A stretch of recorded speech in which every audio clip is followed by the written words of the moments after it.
Number 5, what will happen to the wicked in hellfire? The Bible tells us in Psalms 37, verse 10 and verse 20, "For yet a little while, and the wicked shall not be. But the wicked shall perish. Into smoke they will consume away." Going to burn up. "For behold," Malachi 4, you know this, verse 1, "For behold, the day comes that will burn as an oven, and all that do wickedly shall be stubble." How many of you have done farming before? You know what stubble is? You know, after you harvest the rice, they've got this little stalks that looks like it's been mowed off. It's called stubble. And you burn it, it just smolders, and that's all that's left. It'll be stubble. It'll leave them neither root nor branch. Malachi chapter 4. "The day that comes will burn them." Say this with me. It's talking about the wicked. The day that comes will burn them up. What does it say? They can be burned up. It's all gone. You got to raise your voice when you say that.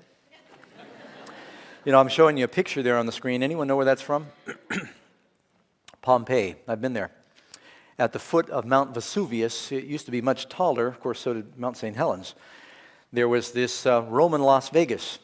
It was a very lush seaport town for people to vacation.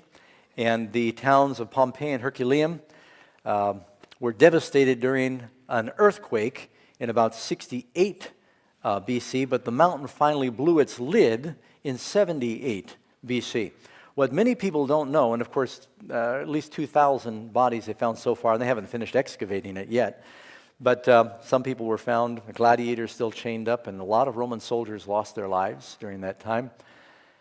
Little amazing fact a lot of people don't know, the legion of soldiers that worked under the general Titus, who later became the emperor, that destroyed Jerusalem and sacked the temple in 70 AD, were at that time vacationing as a reward for their service. Took them years to move them around back then. They didn't have aircraft. And they perished. The soldiers that destroyed Jerusalem and the temple were there when it blew. Just interesting to think about. What else does the Bible say about the punishment of the wicked?